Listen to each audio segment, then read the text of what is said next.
Bapak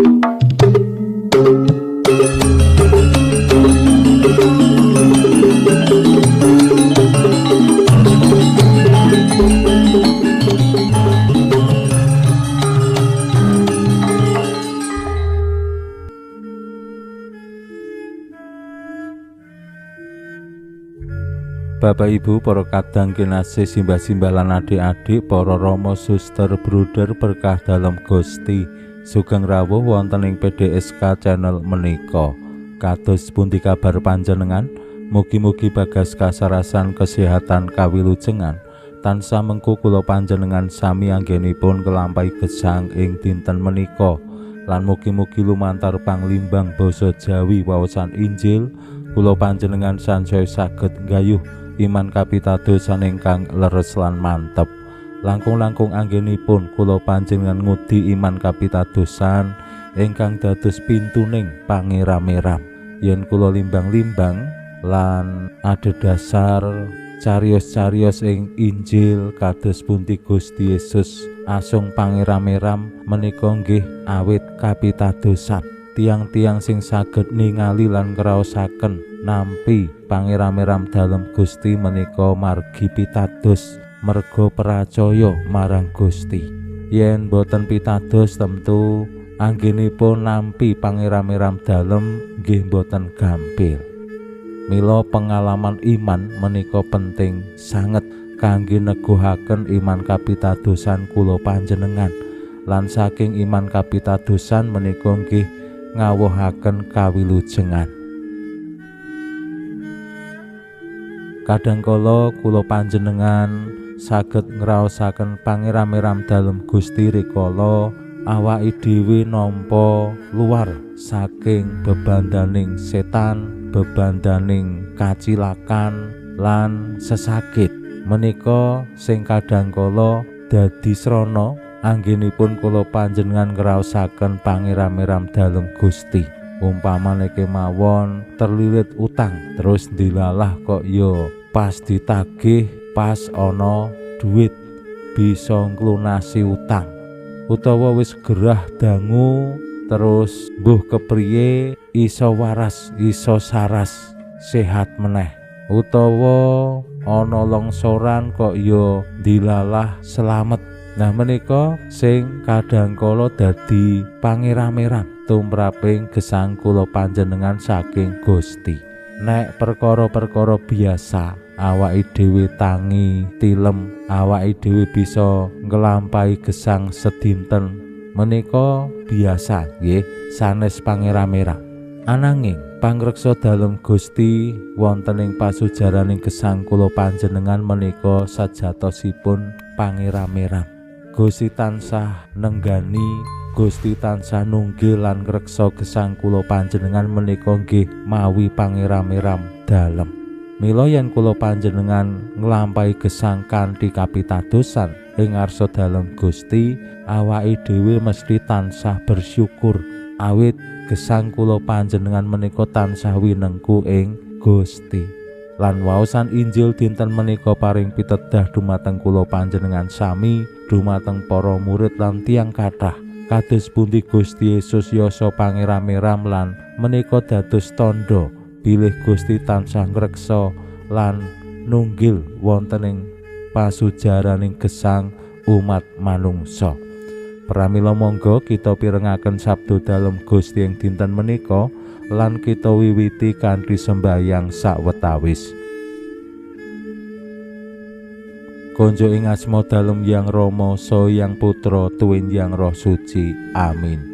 Suawi sami munjuk Gusti Yesus sabda dalem Yang Rama ingkang sampun manjalma, mugi karsa ngandika dhateng kawula wonten ing asepen ing telenging manah kawula. Kapikao kegiatan lan panglipur ingkang manjing ing sabda dalem kapenuwana kawula mawi ro ing kawicaksanan dalem. Mugi-mugi srana anggen kawula maos lan mirengaken sabda dalem kawula sansaya nungkil ing sampeyan dalem. Amin. Waosan Injil kapetik saking Injil Matius bab 9 ayat 18 ngantos dumugi 26. Nalika samono Gusti Yesus lagi ngandika marang wong akeh. Ana penatus sing sowan sujud ana ing ngarsane lan matur, "Anak kula estri nembe kemawon tilar. Monggo kula aturi rawuh numpangi asta supados gesang malih." Gusti Yesus nuli jumeneng lan terus tindak didherekake wong mau lan para murid. Dumadakan ana wanita sing wis 12 taun lara ngrajak getih sing nyedhak lan gepok pucuking singep dalem. Awit pangunandikane, "Yen aku bisa gepok pucuking singepe, mesti bisa mari." Nanging Gusti Yesus banjur tumoleh lan bareng priksa wong mau banjur ngandika, "Sing gedhe atimu angger, pengandelmu sing gawe warasmu." Lan wiwit nalika samono wong mau waras. Bareng Gusti rawuh ing omahe penatus mau lan priksa para tukang suling lan sing padha layat karo nangis-nangis, banjur ngandika, "Padha sumingkira, awit bocah iki ora mati nanging turu." Nanging Gusti malah digeguyu. Sawise wong-wong diwetokake, Gusti nuli nyelak ngasta tangane bocah mau lan bocahe banjur menyat. Dene pawartane lelakon iki mau sumebar ing saklaladan kono. Makaten sabda dalem Gusti. Suwawi sami munjuk, Gusti kawula munjuk sembah nuwun karana sabda dalem dadosa obor ingkang madangi margining gesang kawula. Katuntuna kawula sageta sabda dalem menika numusi manah ngantos tansah ngrembaka kangge gayuh gesang ing suwarga. Amin. Bapak Ibu para kadang kinasih simbah-simbah lan adik-adik, waosan Injil dinten menika ngetingalake pangeram-eram dalem Gusti cacah kalih. Ingkang sepisan Gusti mungokaken larinipun penatus ingkang kawastanan sampun tilar. Ning tumraping Gusti Yesus boten tilar namung turu. Menika trep sanget kalian menapa sing dados keyakinanipun simbah-simbah rumiyin.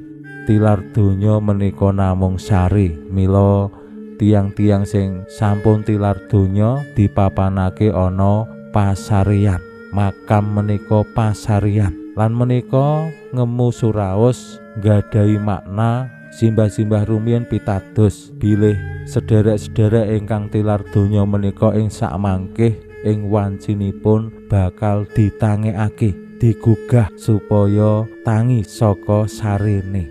Kanthi tembung sanes simbah-simbah jaman rumiyin menika pitados wonten gesang sak sampunipun ing alam donya menika. Lan Gusti Yesus ingkang ngandikani tiang-tiang rikala sami sedih sami nangis bilih bocahe mung turu malah digeguyu.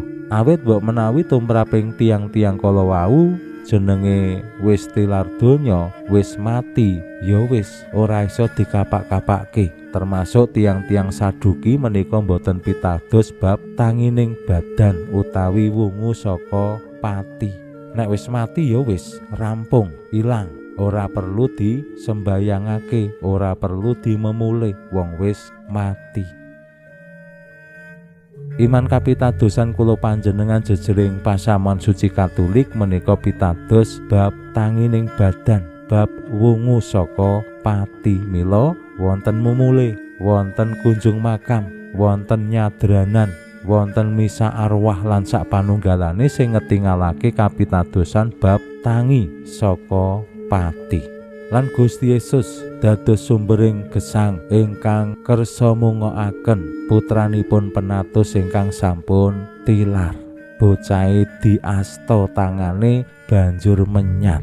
Menika pangeram-eram dalem Gusti, kuwasa dalem boten namung ing babagan sabda ninggih pribadinipun disenggol Gusti langsung mari.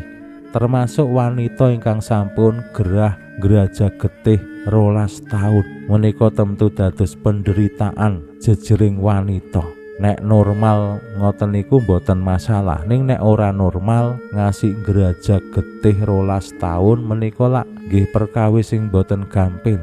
Awit saking kapitadosanipun wanita wau nggih namung nyenggol singep dalem, mboten nyenggol badanipun Gusti, ning namung singepipun. Pranyata nggih mantun. Menika ngetingalake bilih kuwasa dalem Gusti lan yen kula bayangake energi sing dipancarake Gusti menika estu luar biasa. Daya ilahi lan daya kasainan dalem Gusti agawe boten namung tiang-tiang sing nyenggol salira dalem, ning ya sing nyenggol singep dalem, busana dalem Gusti. Lan mbok menawi boten namung busananipun, ning ing sak cedhake Gusti tiang lajeng ngraosaken daya kekuatan dalem. Awake dhewe sok-sok nggih mekaten nggih, cedhak karo wong suci ya melu suci, cedhak karo wong ndugal ya melu ndugal. Pinuji Allah sakmenika sarta ing salami-laminipun. Salam sehat, salam bahagia, salam katentreman. Lan mugi-mugi lumantar panglimbang dinten menika kula panjenengan tansah jinangkung ing berkah dalem Gusti ingkang Maha Kuwasa, Yang Rama saha Yang Putra tuwin Yang Roh Suci. Amin.